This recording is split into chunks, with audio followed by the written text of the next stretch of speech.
Okay, we're recording. Okay. Hello, everyone, and welcome to this episode of the Akkad and Kokai Report. I'm Michel Akkad, and my co-host is Anish Kokai is also with us. Today, we're going to tackle a stupendous recent Supreme Court ruling that concerns so-called professional speech and will likely have far-reaching consequences for the practice of medicine. The ruling is in regard to the NIFLA versus Becerra case. To discuss the significance of that ruling, we have as our guest Paul Sherman, who is senior attorney with the Institute for Justice.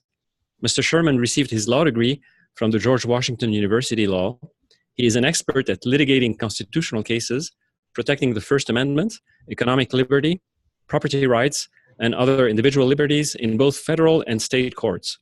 He is well published in the legal literature as well as the lay media, having contributed to the New York Times, the Washington Post, the Wall Street Journal, National Law Journal, and other media outlets. Paul, welcome to the show. Thank you so much for having me, Michelle. We're delighted to have you. Can you give us the context of this case, this NIFLA versus Becerra, and then we'll talk about the significance for medical practice in general. Certainly. So NIFLA versus Becerra involved the regulation of so-called crisis pregnancy centers. For those who aren't familiar with them, crisis pregnancy centers are generally pro-life organizations, typically faith-based, that provide certain pregnancy-related services to women. These can include ultrasounds, pregnancy testing, advice, things like that. But one thing that they never do is advocate for or refer for abortions. This has upset some people in the pro-choice community who believe that these pro-life pregnancy centers are systematically misleading women, are providing them with faulty information, and are depriving them of the opportunity to procure abortion if they want one. So several states, including in this case California, have moved to regulate these centers.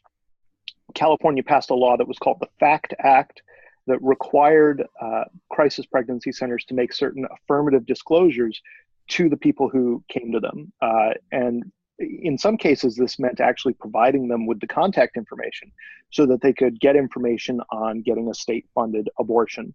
Now, of course, this was anathema to the pro-life pregnancy centers, so a group called the National Institute for Family and Life Advocates, or NIFLA, filed a lawsuit challenging the California law as a violation of the First Amendment because it compelled them to speak in a way that they did not want to speak.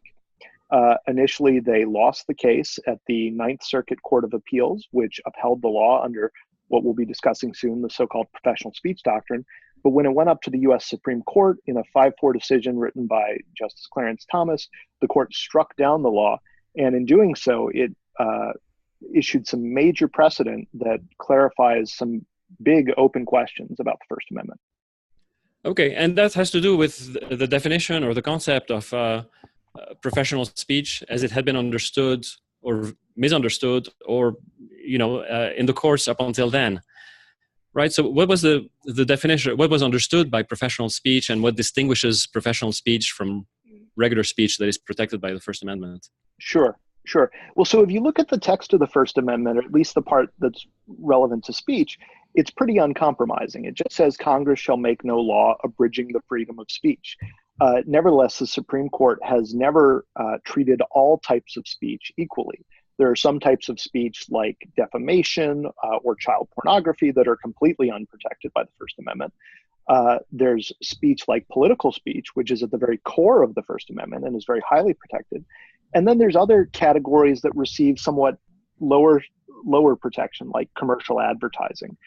An open question was, how should the First Amendment apply to the speech of professionals like doctors or lawyers or psychologists, or some courts had taken very broad views of what a professional is. The Fourth Circuit Court of Appeals said that fortune tellers were professionals, and that. So I'm sorry, guys, my dog is. No worries. So, fortune tellers is what you're. Yeah, can we? Said. Yeah, no problem. Okay, let me kick my dog out of the basement here. Okay.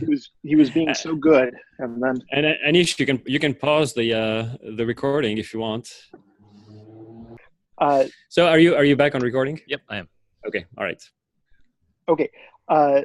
So there was an open question about how much the First Amendment protected the speech of professionals. And most lower courts had said that it protected it very little or not at all. The Supreme Court in NIFLA, however, rejected that premise, and it's going to have major implications for people in all sorts of occupations, including specifically medicine. Right. And just to be clear, when we talk here about the regulation of speech or the protection of speech, it has to do with both the states being able to either restrict speech or actually compel speech to take place, right?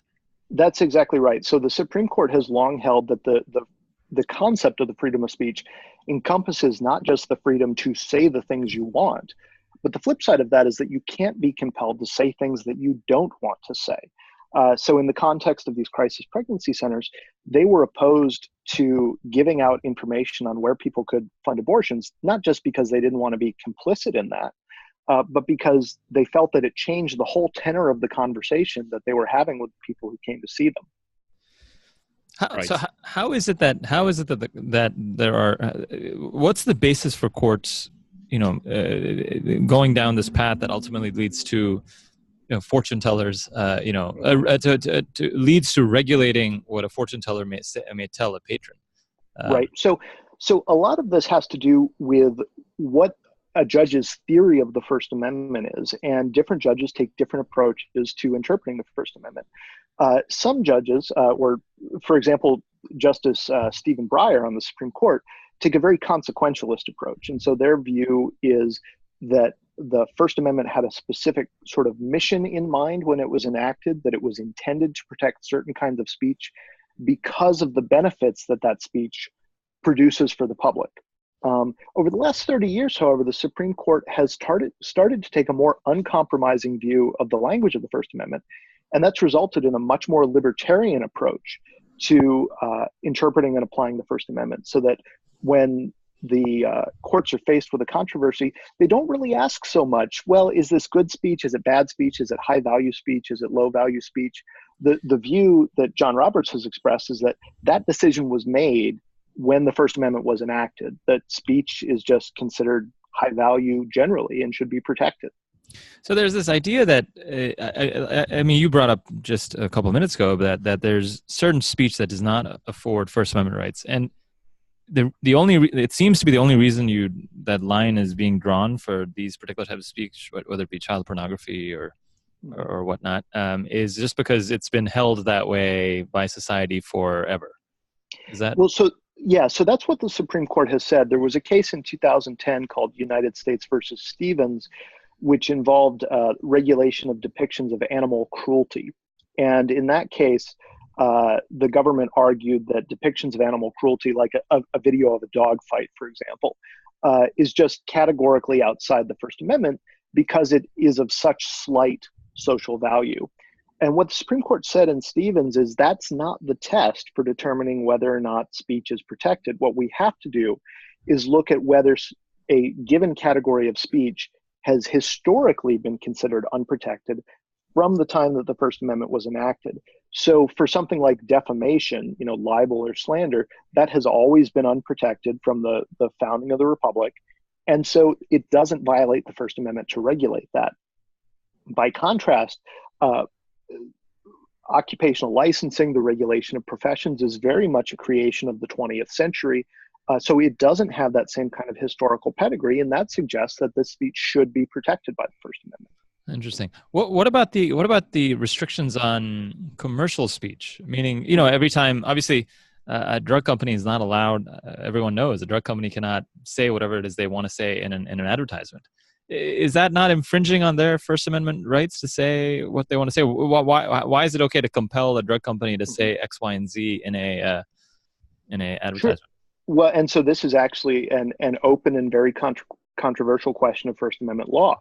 When it comes to commercial speech, historically, in the early 20th century, the Supreme Court treated it as totally unprotected. So commercial advertising was treated the same as defamation or true threats or child pornography. That started to change in the 1970s when the court recognized what they called the commercial speech doctrine.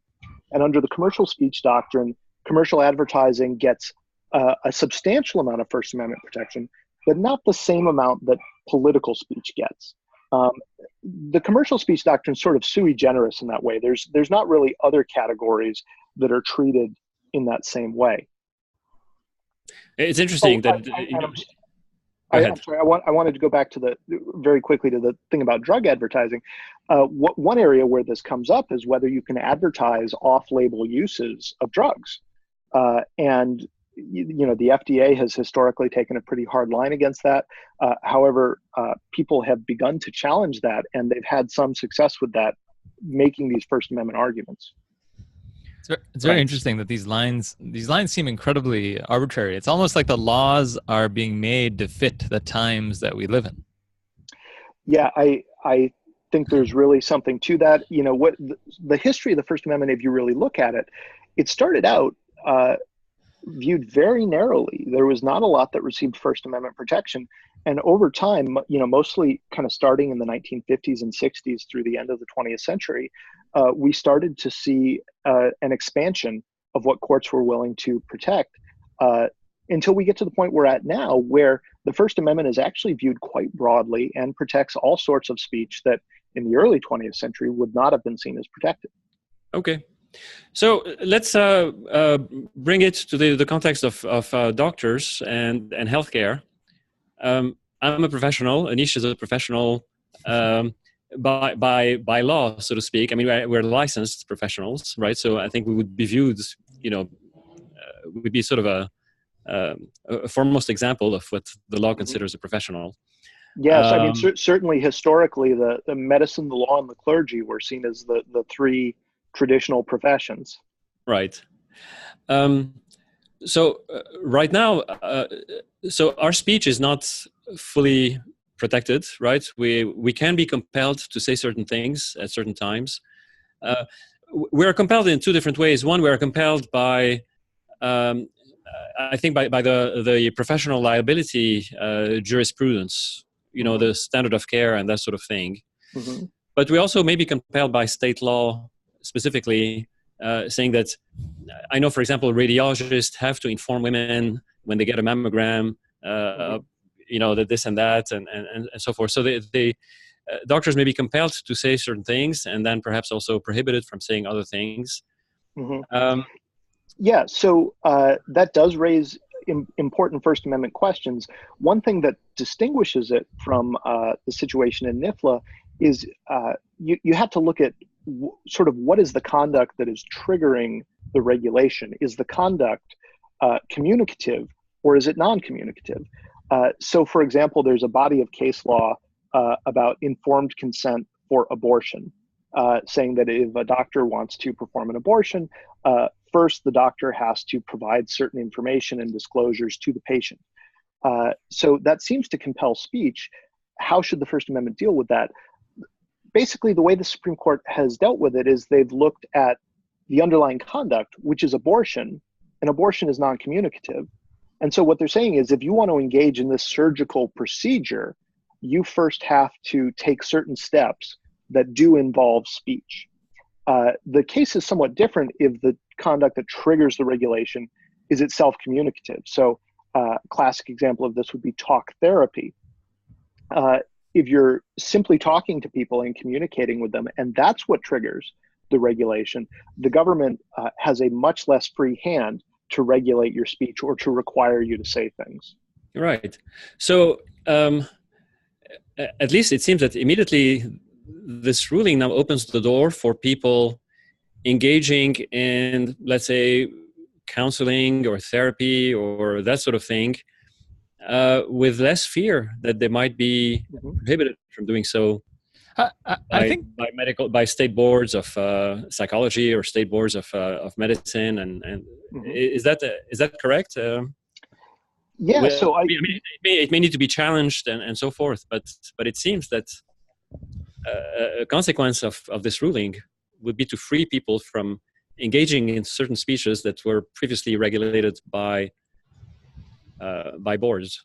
I think that's exactly right. And it's going to have implications both for people who are licensed by those boards and for people who are unlicensed speakers. So for physicians, it's going to provide protection for them to engage in some of the speech and advice that they want to engage in But it's also going to ensure that physicians or lawyers or dietitians don't hold a monopoly on the right to give certain types of advice. And that's an equally important consequence of this decision.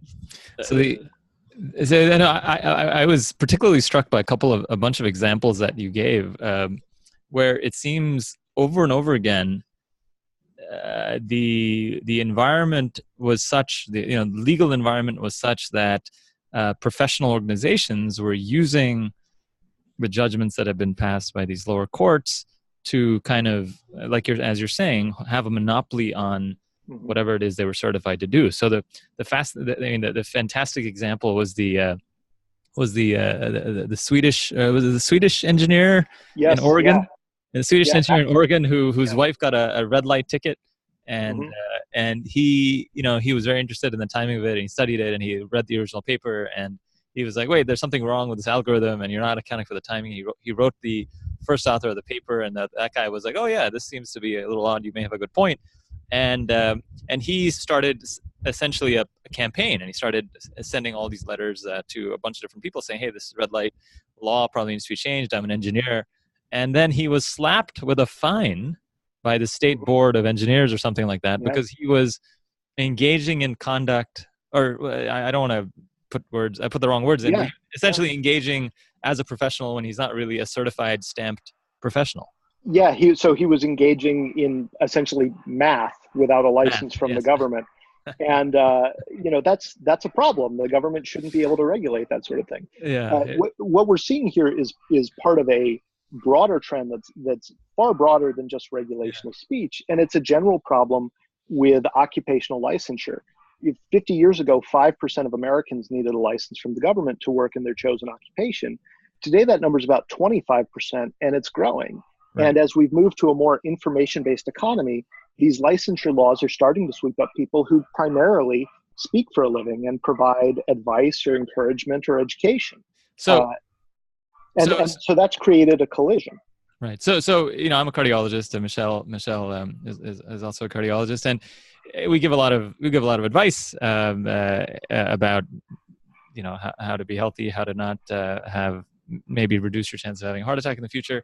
And essentially what you're saying is that somebody else who reads a lot, reads a bunch of books, can also set up an office and also give advice and sell themselves as somebody who is going to help you, and that that's not an issue. So meaning there's this line, I guess, that we're trying to draw between what is speech and advice versus what is practicing as a licensed professional. How do you do that? It seems very murky.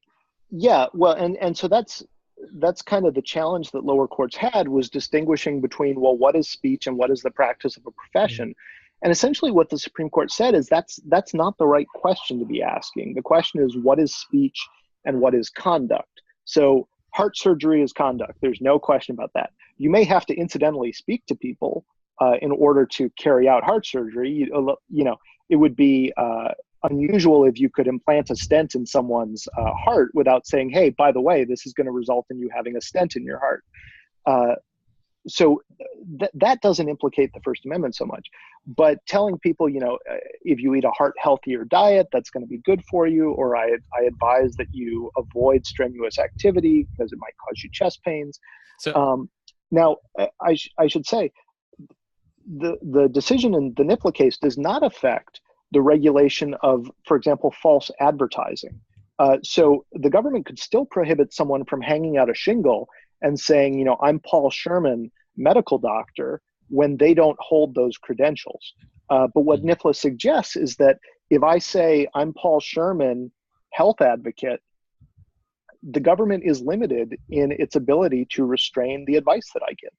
Right. So, and that's I can see it being. Yeah, go ahead. Sorry. Sorry. One thing. So Paul, I'll give you an example. You tell me what we should do about it. There's I was in one of my clinics out in somewhere in Philadelphia, and I had a lady who came to see me. She's been seeing me for about 3 years or so, and she says, and I could tell she was in a huff. She wasn't very happy, and I said, "Man, what's wrong?" She says, "I'm really upset with you because you are not a holistic doctor. I was like, what do you mean? We talk about diet, we talk about all these things, exercise, medicines. She's like, these medicines, they make me feel terrible. And I saw something the other day, and I read something, you don't tell me about turmeric, you don't tell me about cumin, you don't tell me about all the biotin, and I don't understand why you're not telling me about these things. I said, ma'am, there just isn't evidence to support using these things in what you have. She's like, what do I have? I'm fine. I was like, ma'am, you had a heart attack. You had no flow in one of a major artery of your heart, and you needed a stent, and now we need to help control your blood pressure and blah, blah. And she was getting very heated. And I said, ma'am, look, you're perfectly able to walk out of here, find a quack doctor around here who will happily take your money and give you cumin and vitamin C. Now, is there any recourse? Meaning, you can see how some folks would say, well, it's probably not the greatest idea for this woman who's got serious cardiac issues to be able to go find somebody and give them money, and because essentially the poor woman is being conned, right, by these people who are saying, hey, here, take this and your blood will be thin. How best should we deal with this? So that quackery is a problem, and it is a problem that the government can still address, short of the types of control of speech that the government has traditionally wanted in the past. One thing I should point out, though, is that, you mentioned that she read something, and I think that's fascinating because nobody thinks that you can regulate books on health advice or books on dietary advice. And there's a slew of them out there, and some of them have good advice, and some of them have absolutely terrible advice. And we simply trust that people in the real world are going to be able to navigate that information. There's no basis in the First Amendment itself for distinguishing between that type of advice when it's written and that type of advice when it's spoken. And so that, it's iffy just to draw that distinction in the first place.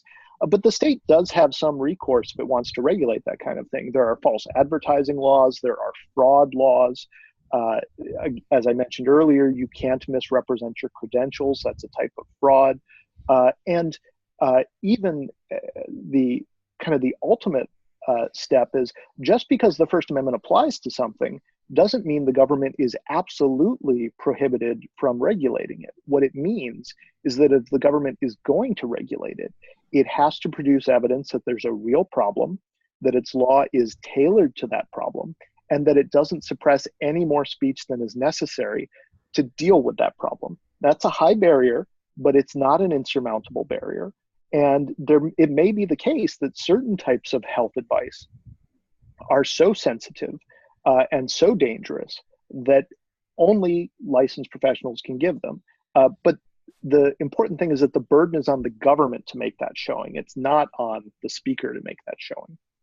Right. And I would be actually very reluctant to invite the government to start to examine what constitutes good evidence versus bad evidence.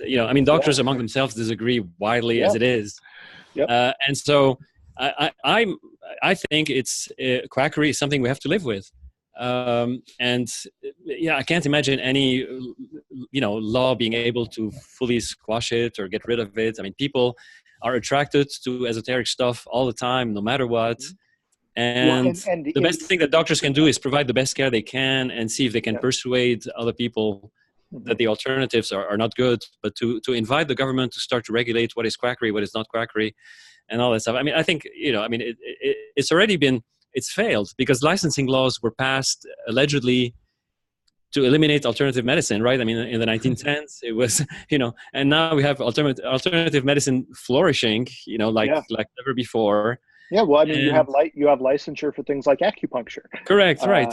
So instead of those things kind of losing steam, what has happened is that the acupuncturists themselves get together and they agitate for a license, which then gives them a monopoly that they can earn profits from. Exactly, and it's actually, I'm afraid that the government, one of the government's interests is to dispense different monopoly rights to different groups, and that sort of thing. But to go back to the question of the distinction between speech and conduct, it's interesting because I can see that distinction being hard to make, especially now as we have a very fragmented healthcare process where you may have some doctors essentially speaking and then turning over and saying you need surgery, and then turning over the care of the patient to somebody who does the conducting, if you will.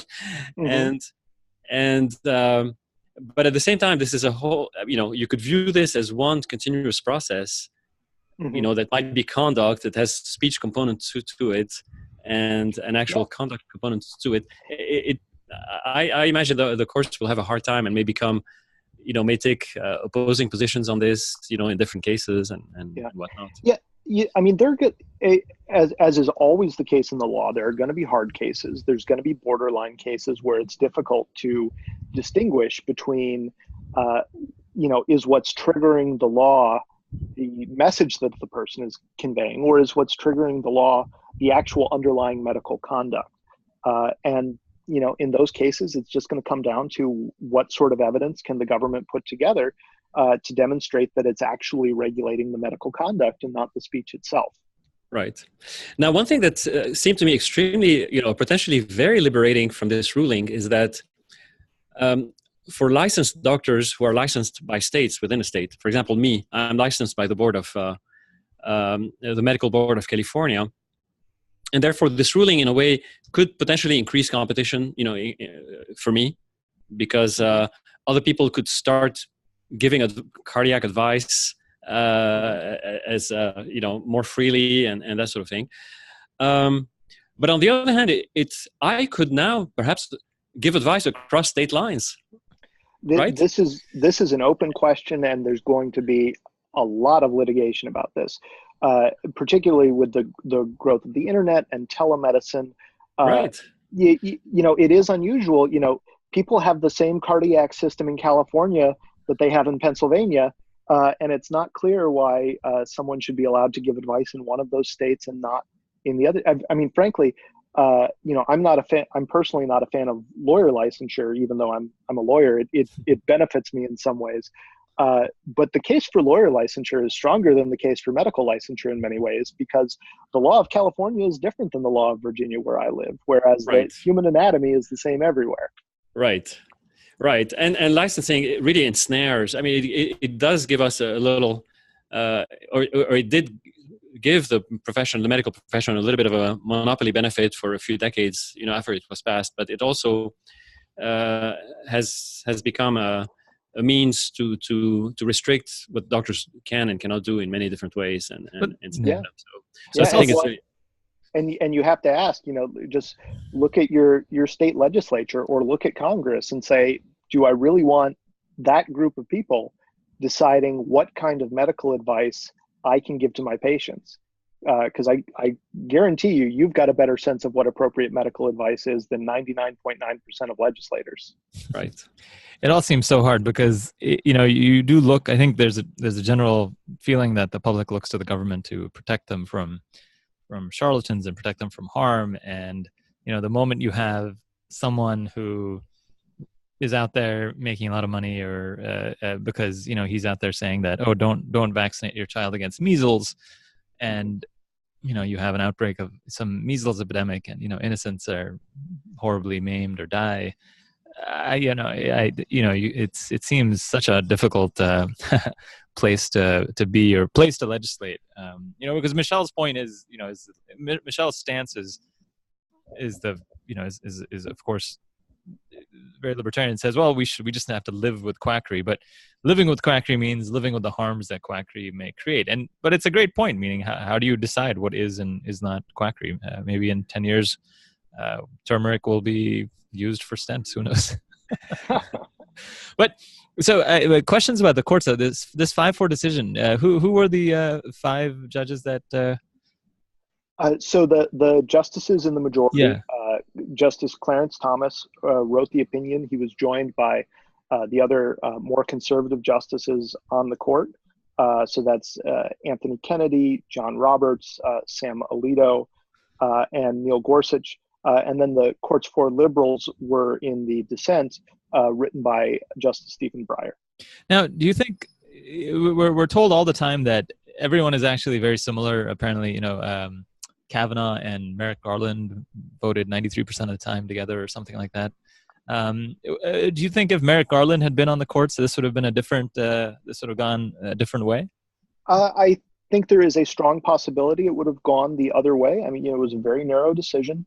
Yeah. And typically, Merrick Garland is definitely a quite a centrist judge. But, he is a Democratic appointee, and, typically more liberal judges would tend to take the approach that Stephen Breyer took in this case. So I think it might have turned out the other way if he had been on the court. Now we know, because of those amazing congressional hearings, we know all about Ralfies and Roofies and doobies, or I don't even know all the terms that were used in that Brett Kavanaugh hearing. But Brett Kavanaugh, what type of judge is he? Is he somebody that would make this? How would he have come down in this particular case? So, it's impossible to predict perfectly. I tend to suspect that he would have sided with the other conservatives on the Supreme Court. That would be consistent with the approach that he has generally taken in First Amendment cases while he has served on the D.C. Circuit Court of Appeals. He's typically taken the sort of standard conservative/libertarian view on the First Amendment. Fascinating. It would have been good to hear a little bit more about the jurisprudence of we learned a lot about these judges, but not much about. It would be wonderful if during congressional hearings on judicial nominees we heard a lot more about their jurisprudence. Unfortunately, it's a system that's not very well calculated to get that information out. Wonderful. So it so happens that the New England Journal of Medicine just published a piece this week, a commentary on this ruling, the NIFLA versus Becerra ruling, and as predicted, they're strongly against it. They feel it was wrongly decided by the Supreme Court, both because much of the medical academic establishment tends to be pro-choice on the question of abortion, but also more generally, they tend to be pro more regulation and control of speech and control of the activities of what doctors do and don't do and that sort of thing. That to me seems like it's a big deal. I mean, it's obviously a big deal case. Do you think it will be? I mean, can it be challenged? I mean, what happens next for the people who are upset with this ruling? So the next step really is going to happen in the lower courts, and it's going to be fleshing out what are the limits of the NIFLA decision and how does it apply in a variety of contexts that are far outside the crisis pregnancy center context that NIFLA presented. The Institute for Justice is actually litigating some of these cases. I have a case ongoing in Florida right now, which is challenging that state's regulation of dietetics. I represent a woman who is a privately certified health coach. She was able to practice freely in California when she lived there because California doesn't license dietitians. But when her husband, who is in the Air Force, was transferred to Florida and she tried to continue her business, she was shut down by the government because in Florida, you have to have a license from the government in order to provide individualized dietary advice. We have challenged that as a violation of the First Amendment. It was somewhat fortuitous that the NIFLA decision came down 2 days before our final brief in that case was due.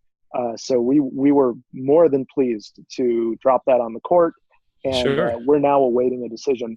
Anish, you mentioned the engineering case that we have going in the state of Oregon on behalf of Matt Jarlstrom, who was fined for calling himself an engineer, which he is, but he's not a state licensed engineer. He's not one of these people who designs bridges and buildings. He's an acoustic engineer.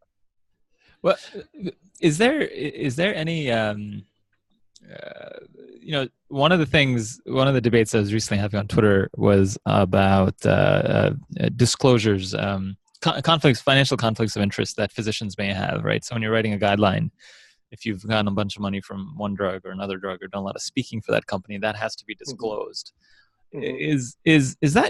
And there was this interesting comment, which is, again, represents the extreme, not certainly, I don't think it's a mainstream view. I hope it isn't a mainstream view, is that everyone who who sits on a guideline committee must show their tax forms to the public. Is that something else? is that type of I mean, is any, that obviously seems crazy, but is any financial disclosure? I mean, should I have to release the payments that I get from a company X, Y, and Z to the public? Like, why do I have to do that? But I think right now the requirements for disclosure are made by private entities. For example, journals are requiring the authors to disclose. The people who sponsor scientific meetings are imposing, and they can impose any kind of requirement on the speech, right? As long as you're a private entity. Yeah, so it's a vitally important distinction in First Amendment law and in constitutional law generally, which is that the Constitution is almost exclusively a limitation on government activity. It is not a limitation on private activity. And so if a journal wants to say, or if a private school wants to say, if you want to work here, if you want to publish with us, you have to make certain disclosures, you're free to take that or leave that.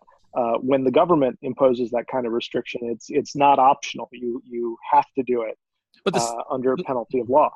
The Sunshine Act that's where this comes from, Michelle, right? The Sunshine Act is an act which essentially forces private companies to disclose any payments that they're giving to doctors, and that's how they make these databases of what did Anish Koka get for lunch, how much did he make for lunch in December or whatnot.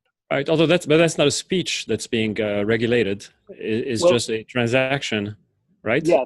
So what the way that the court would approach this is they would say, what's the conduct that triggers the application of the law? If the conduct is giving money to somebody, the transfer of money to a doctor, then that's at least in that instance not a speech activity, and so that would not implicate the First Amendment. Right. Well, this is great, Paul. And I'm, we had, you don't know this, but one of our guests a few weeks ago is a doctor who you guys at the Institute for Justice are helping in his lawsuit against the state of North Carolina against the certification of need law. Yes.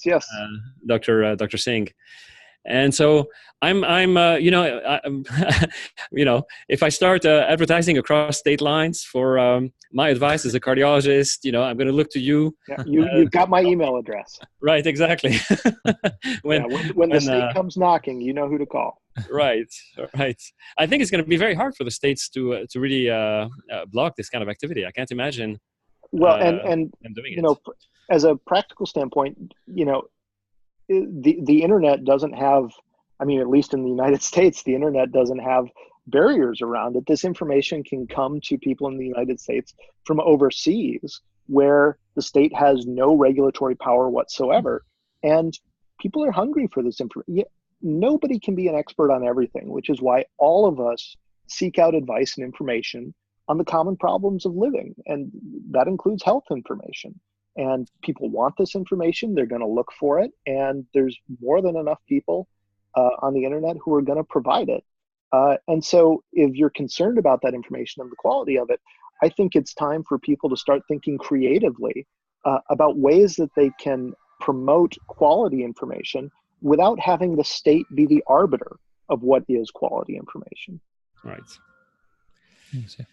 Very good. Any last question, Anish? Or no, that was excellent. I guess I was wondering how do you guys do this? How are you guys funded or? Yeah. So the Institute for Justice is a nonprofit public interest law firm. We litigate across the country on behalf of people whose rights are threatened by the government, and we are supported entirely by charitable contributions from individuals and charitable foundations. We take no government money, and we don't really receive any substantial amount of corporate money either. It's just people who believe in our vision of a free society.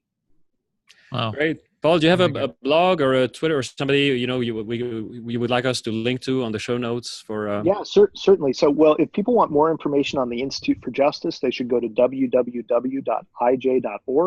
They can learn all about the cases we're doing, not just in the context of the First Amendment, but also property rights, economic liberty, educational choice. And if you want to follow me on Twitter, you can follow me at Paul M. Sherman. Great. And we'll have those linked on the show notes. That was wonderful, Paul. Great victory for me. I'm pretty giddy about this. We look to the Institute of Justice to continue the good fight. And thank you so much. And we might have you on a different occasion if there's another case that pertains to medicine. I'd love to come back. Thanks so much. You. All right. Take care. Bye-bye. Bye.